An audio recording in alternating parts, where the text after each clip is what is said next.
Abraham തൻ്റെ പുത്രനായ ഇസഹാക്കിനെ മോറിയ മലയിൽ ബലിയർപ്പിക്കാൻ തുനിയുന്നതും തുടർ സംഭവങ്ങളും ബൈബിൾ ചരിത്രത്തിൽ നാം വായിച്ചിട്ടുള്ളതാണ്. എന്നാൽ ഇസ്ലാം വിശ്വാസമനുസരിച്ച് അബ്രാഹം ബലിയർപ്പിക്കാൻ കൊണ്ടുപോയത് ഇസഹാക്കിനെയല്ല, ഇസ്മായേലിനെയാണ്. ഈ വിശ്വാസവുമായി ബന്ധപ്പെട്ട് ഇസ്ലാം മതവിശ്വാസികൾ അനുഷ്ഠിക്കുന്ന ബലിപ്പെരുന്നാളും പ്രസിദ്ധമാണല്ലോ. ഇസ്ലാമിൻ്റെ ഈ വിശ്വാസം അബ്രാഹത്തിൻ്റെ യഥാർത്ഥ പാരമ്പര്യം നിലനിൽക്കുന്ന യഹൂദ ക്രൈസ്തവ ചരിത്രങ്ങളുമായി ഒരു വിധത്തിലും പൊരുത്തപ്പെടുന്നില്ല എന്നതിനാൽ ഇതിൻ്റെ ചരിത്ര വസ്തുതകളെ നമ്മൾ അറിഞ്ഞിരിക്കേണ്ടതുണ്ട്. ക്രൈസ്തവികതയും ഇസ്ലാമും എന്ന പഠന പരമ്പരയുടെ 4-ാം ലക്കത്തിലേക്ക് ഏവർക്കും സ്വാഗതം.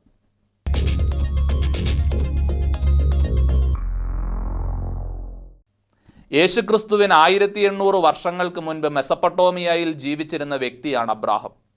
അബ്രാഹത്തിനുണ്ടായ 2 മക്കളെ തോറായും ബൈബിളും ഖുറാനും പരിചയപ്പെടുത്തുന്നുണ്ട്. ഒരാൾ അബ്രാഹത്തിൻ്റെ ഭാര്യയായ സാറായുടെ ഈജിപ്തുകാരി ദാസി ഹാഗാറിൽ നിന്ന് ജനിച്ച ഇസ്മായേൽ. രണ്ടാമത്തെയാൾ ദൈവമായ കർത്താവിൻ്റെ വാഗ്ദാന പ്രകാരം അബ്രാഹത്തിന് 100 വയസ്സായപ്പോൾ തൻ്റെ 90-കാരി ഭാര്യ സാറായിൽ നിന്ന് ജനിച്ച ഇസഹാക്ക്. ഇതിൽ ഇസഹാക്കിനെയാണ് അബ്രഹാം ബലി കഴിക്കാൻ കൊണ്ടുപോയതെന്ന് അന്നു മുതൽ ഇന്നുവരെ യഹൂദരും ക്രൈസ്തവരും വിശ്വസിക്കുന്നു. യഹൂദരുടെ നിയമമനുസരിച്ച് പൂർവികരുടെ ചരിത്രവും നിയമങ്ങളും തലമുറകൾക്ക് പകർന്നു കൊടുക്കുക എന്നത് ലംഘിക്കാൻ പാടില്ലാത്ത ചട്ടമാണ്. തങ്ങളുടെ ജീവിതത്തിൽ സംഭവിച്ചവയും തങ്ങളുടെ സാമൂഹിക മത നിയമങ്ങളും ക്രമബദ്ധമായി എഴുതി വയ്ക്കുകയോ വായ്മൊഴിയായി പുതുതലമുറയ്ക്ക് പകർന്നു നൽകുകയോ ചെയ്യുക എന്നത് ആ സമൂഹത്തിൻ്റെ പ്രത്യേകതയാണ്. അത് ചരിത്രം പഠിപ്പിക്കുന്ന ഒരു വസ്തുതയുമാണ്. ഇപ്രകാരം യഹൂദർ വാമൊഴിയായി പകർന്നു നൽകിയവ രേഖപ്പെടുത്തിയ ചരിത്ര സത്യങ്ങളുടെ പിന്തുടർച്ചയായിട്ടാണ് ക്രൈസ്തവ വിശ്വാസം രൂപം കൊണ്ടത്. 2000 വർഷങ്ങൾക്ക് ശേഷവും ക്രൈസ്തവർ ഈ വിശ്വാസത്തെ മുറുകെ പിടിക്കുന്നുണ്ട്. അബ്രാഹത്തിന് വാഗ്ദാന പ്രകാരം ലഭിച്ച സന്തതിയായ ഇസഹാക്കിനെ ബലിയർപ്പിക്കാനാണ് അദ്ദേഹത്തോട് ആവശ്യപ്പെട്ടതെന്നും അപ്രകാരം ബലിയർപ്പിക്കാനാണ് അദ്ദേഹം തയ്യാറായത് എന്നും ബൈബിളും തോറയും ഉറപ്പിച്ച് പ്രഖ്യാപിച്ചിട്ടുണ്ട്. പിന്നീടൊരിക്കൽ ദൈവം അബ്രാഹത്തെ പരീക്ഷിച്ചു. അബ്രാഹം അവിടുന്ന് വിളിച്ചു, ഇതാ ഞാൻ, അവൻ വിളി കേട്ടു.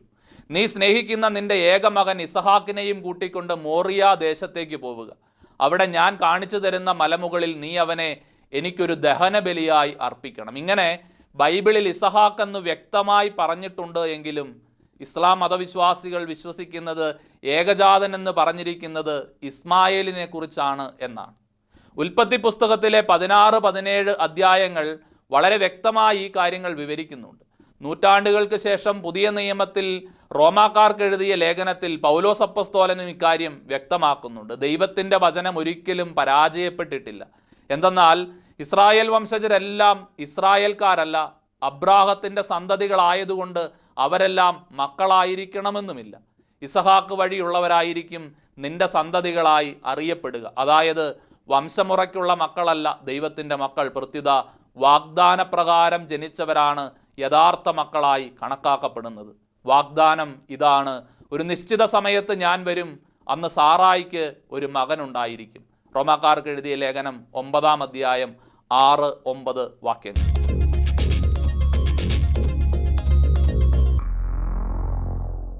മുസ്ലിമുകൾ വിശ്വസിക്കുന്നത് ഇപ്രകാരമാണ്.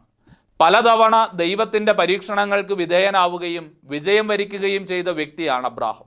ഒരിക്കൽ അദ്ദേഹത്തെ ദൈവം പരീക്ഷിച്ചത് സ്വന്തം പുത്രനെ ബലിയർപ്പിക്കാൻ ആവശ്യപ്പെട്ടുകൊണ്ടാണ്. ഖുറാനിൽ 37-ാമത്തെ സൂറത്ത് 101, 102 വരെയുള്ള വാക്യങ്ങളിൽ ഈ ബലിയർപ്പണത്തെപ്പറ്റി വിവരിച്ചിട്ടുണ്ട്. ഇവിടെ ബലിയർപ്പണത്തെക്കുറിച്ച് പറയുമ്പോൾ അപ്പോൾ സഹനശീലനായ ഒരു ബാലൻ എന്നാണ് പറഞ്ഞിരിക്കുന്നത്. അത് ആദ്യത്തെ പുത്രനായ ഇസ്മായേൽ ആകാനാണ് സാധ്യത എന്നാണ് മുസ്ലിമുകൾ വാദിക്കുന്നത്. ഇവിടെ ബാലൻ എന്ന വാക്കാണ് ഇവരുടെ ഈ വാദത്തിൻ്റെ അടിസ്ഥാനമായി നിലകൊള്ളുക. നിന്റെ ഏകജാതനായ ഇസഹാക്കിനെ എന്ന് ബൈബിൾ പറഞ്ഞിട്ടുണ്ടെങ്കിലും ഏകജാതൻ എന്ന വിശേഷണം ഇസഹാക്കിന് ചേരില്ല എന്നാണ് മുസ്ലിം പണ്ഡിതന്മാർ പറയുന്നത്. കാരണം അദ്ദേഹത്തിന് ആദ്യം പിറന്നത് ഇസ്മായേൽ ആണത്രേ. അവന് 14 വയസ്സുള്ളപ്പോഴാണ് ഇസഹാക്ക് ജനിക്കുന്നത് എന്ന് വാദഗതികൾ തുടരുന്നു.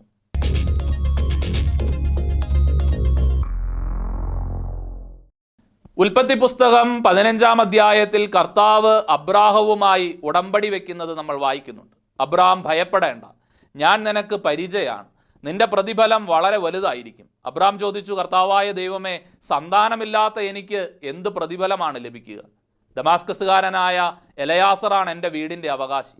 അബ്രാം തുടർന്നു, എനിക്ക് ഒരു സന്താനത്തെ അവിടുന്ന് തന്നിട്ടില്ല. എൻ്റെ വീട്ടിൽ പിറന്ന ദാസരിൽ ഒരുവനായിരിക്കും എൻ്റെ അവകാശി. വീണ്ടും അവന് കർത്താവിൻ്റെ അരുളപ്പാടുണ്ടായി, നിന്റെ അവകാശി അവനായിരിക്കുകയില്ല, നിന്റെ മകൻ തന്നെ ആയിരിക്കും. അവിടുന്ന് അവനെ പുറത്തേക്ക് കൊണ്ടുവന്നിട്ട് പറഞ്ഞു, ആകാശത്തിലേക്ക് നോക്കുക, ആ കാണുന്ന നക്ഷത്രങ്ങളുടെ എണ്ണമെടുക്കാൻ കഴിയുമോ? നിന്റെ സന്തതി പരമ്പരയും അതുപോലെ തന്നെ ആയിരിക്കും. നിന്റെ അവകാശി അവനായിരിക്കുകയില്ല, നിന്റെ മകൻ തന്നെ ആയിരിക്കും എന്നത് ഒരു വെറും വാക്കല്ല എന്ന് ഉൽപ്പത്തി പുസ്തകം 25-ാം അധ്യായം വായിക്കുമ്പോൾ നമുക്ക് മനസ്സിലാക്കാൻ കഴിയും. അബ്രാഹം സാറയെ കൂടാതെ കെത്തൂറ എന്നൊരു സ്ത്രീയെ വിവാഹം ചെയ്തിരുന്നു. ഈ സ്ത്രീയിൽ 6 മക്കൾ ജനിച്ചതായും ഉൽപ്പത്തി പുസ്തകം 25-ാം അധ്യായത്തിൽ നമുക്ക് വായിക്കാൻ കഴിയും. എന്നാൽ ഇസ്മായേലിൻ്റെ അമ്മയായ ഹാഗാറിനെ അബ്രാഹം വിവാഹം ചെയ്തിരുന്നില്ല. അവൾ സാറായുടെ ദാസിയായ ഈജിപ്തുകാരി അടിമയായിരുന്നു.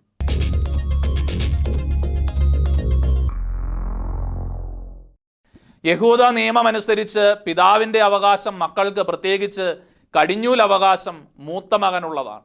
അബ്രാഹത്തിൻ്റെ അവകാശിയെ വെളിപ്പെടുത്തുന്ന ബൈബിൾ വചനം ഇങ്ങനെയാണ്, അത് ശ്രദ്ധിക്കുക. അബ്രാഹം തനിക്കുണ്ടായിരുന്നതെല്ലാം ഇസഹാക്കിന് കൊടുത്തു. തൻ്റെ ഉപനാരികളിലുണ്ടായ മക്കൾക്കും അബ്രാഹം ധാരാളം സമ്മാനങ്ങൾ കൊടുത്തു. താൻ ജീവിച്ചിരുന്നപ്പോൾ തന്നെ അവരെയെല്ലാം മകനായ ഇസഹാക്കിൽ നിന്ന് ദൂരെ കിഴക്ക് ദേശത്തേക്ക് അയച്ചു. ഈ പറഞ്ഞതിൻ്റെ വെളിച്ചത്തിൽ ഇസ്മായേലാണ് അവകാശിയെങ്കിൽ സകലതും ഇസഹാക്കിന് കൊടുത്തിട്ട് വെറും സമ്മാനങ്ങൾ എന്തുകൊണ്ട് ഇസ്മായേൽ അടക്കമുള്ള മറ്റ് മക്കൾക്ക് കൊടുത്തു എന്ന ചോദ്യം പ്രസക്തമാണ്. അബ്രാഹത്തിൻ്റെ ഭാര്യയായ സാറ തൻ്റെ ദാസിയായ ഹാഗാറിനെയും മകനെയും ദൂരദേശത്തേക്ക് അയക്കുന്നതായി ഉൽപ്പത്തി പുസ്തകം 16-ാം അധ്യായത്തിൽ നമ്മൾ വായിക്കുന്നു. അബ്രാഹത്തിന് ശേഷം ദൈവത്തിൻ്റെ അനുഗ്രഹം ലഭിക്കുന്നത് ആർക്കാണെന്ന് മനസ്സിലാക്കുമ്പോൾ അവൻ്റെ പിൻഗാമിയെയും നമുക്ക് തിരിച്ചറിയാൻ കഴിയും.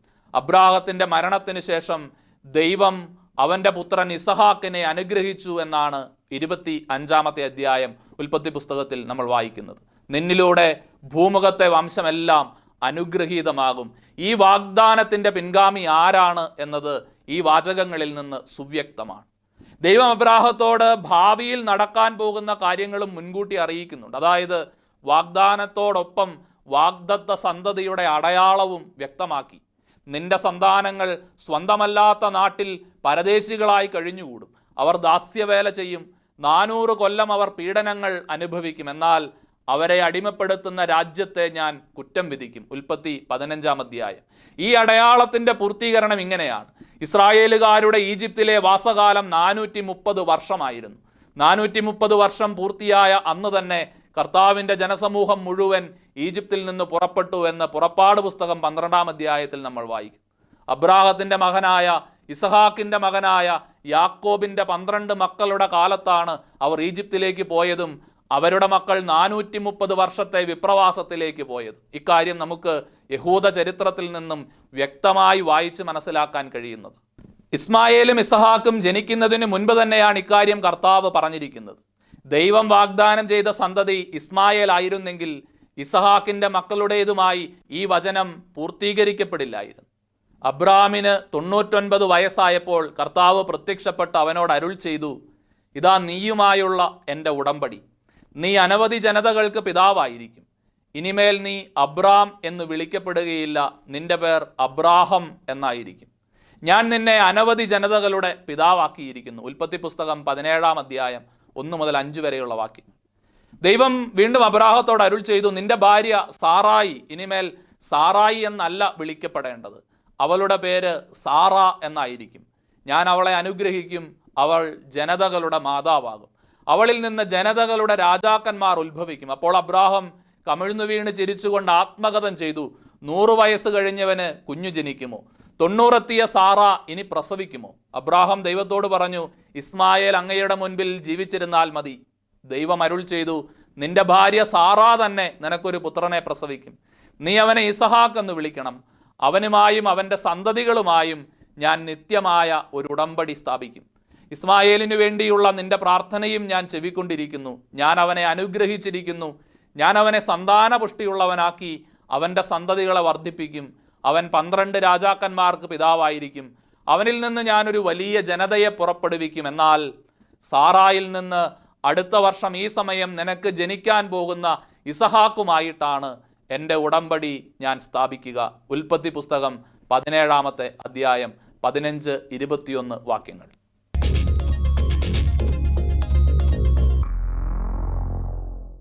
എന്തുകൊണ്ട് ഇസ്മായേലിന് പകരം ഇസഹാക്ക് തിരഞ്ഞെടുക്കപ്പെട്ടു എന്നതിനെക്കുറിച്ച് വ്യക്തമായി നാം മനസ്സിലാക്കേണ്ടിയിരിക്കുന്നു.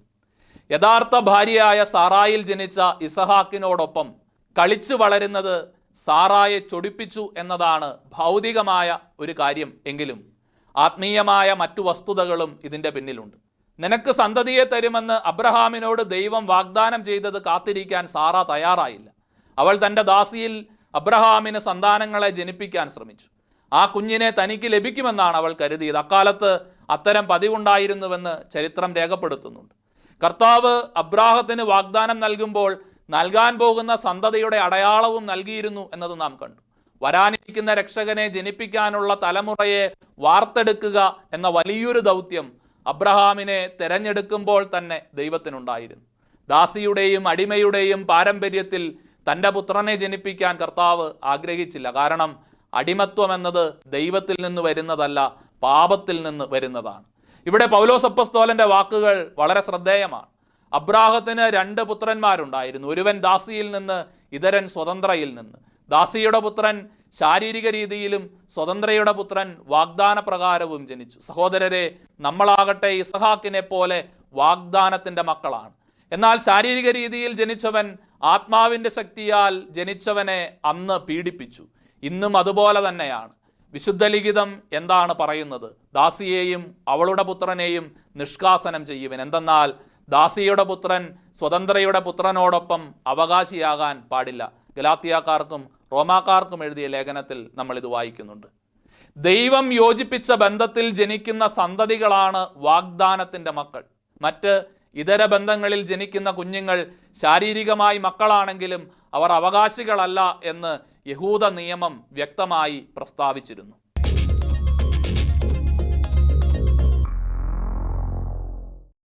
ഇസ്ലാം മതമുണ്ടാകുന്നതുവരെ അബ്രാഹത്തിൻ്റെ ബലിയർപ്പണത്തെ സംബന്ധിച്ച് യാതൊരു തർക്കവും ഉണ്ടായിട്ടില്ല. തലമുറകൾ ഇത് അംഗീകരിക്കുകയും ചെയ്തിട്ടുണ്ട്. ബലിയുടെ ഓർമ്മയായി ബലിപ്പെരുന്നാൾ ആചരിച്ചിരുന്നതായി യാതൊരു ചരിത്രവും ഇസ്ലാമിക ക്രൈസ്തവ പാരമ്പര്യങ്ങളിലില്ല. ഇത് മുഹമ്മദിന് ശേഷം മാത്രം രൂപപ്പെട്ട ഒരാചാരമാണ്. മാത്രവുമല്ല, വാഗ്ദാന സന്തതി എന്ന് ഇസ്ലാം വാദിക്കുന്ന ഇസ്മായേലിൻ്റെ പരമ്പരയിൽ ഒരുവൻ പോലും ഈ ചരിത്രം, ഇസ്മായേലിൻ്റെ ചരിത്രം എഴുതി വയ്ക്കാത്തത് എന്തുകൊണ്ടാണ്? BC 19-ാം നൂറ്റാണ്ടിൽ സംഭവിച്ചു എന്ന് പറയുന്ന അബ്രാഹത്തിൻ്റെ വിളിയുമായി ബന്ധപ്പെട്ട ചരിത്രം 2500 വർഷം വരെ ഇസ്മായേൽ വംശത്തിലെ ആരും കുറിച്ചിട്ടിട്ടില്ല. എന്നാൽ ഇസഹാക്കിൻ്റെ പരമ്പര ഇത് വ്യക്തമായി എഴുതി സൂക്ഷിച്ചിട്ടുണ്ട്. എന്ന് മാത്രവുമല്ല, 4000 വർഷം പിന്നിട്ടിട്ടും അതിൻ്റെ പലതിൻ്റെയും കയ്യെഴുത്ത് പ്രതികൾ പോലും ഇന്ന് അവശേഷിക്കുന്നുണ്ട്. കാപട്യത്തോടെയാണ് യഹൂദർ ഇത് ചെയ്തിരുന്നത് എങ്കിൽ ഇസ്മായേലിനെ ചരിത്രത്തിൽ നിന്ന് തന്നെ നീക്കം ചെയ്യാൻ അവർക്ക് സാധിക്കുമായിരുന്നു. ഇസ്മായേലിന് അർഹിക്കുന്ന പ്രാധാന്യം നൽകിയിട്ടുണ്ട് അവരുടെ ചരിത്രത്തിൽ എന്നത് നമ്മൾ ശ്രദ്ധാപൂർവം മനസ്സിലാക്കേണ്ടതുണ്ട്.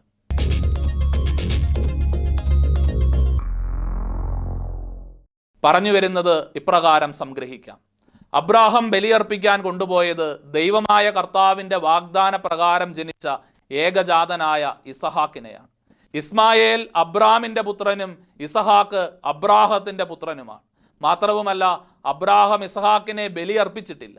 ബലിയർപ്പിക്കാൻ തയ്യാറായപ്പോൾ ദൈവം അദ്ദേഹത്തെ തടയുകയും പകരം മുൾച്ചെടികൾക്കിടയിൽ കൊമ്പുടക്കി കിടന്ന മുട്ടാടിനെ നൽകുകയും ചെയ്തു.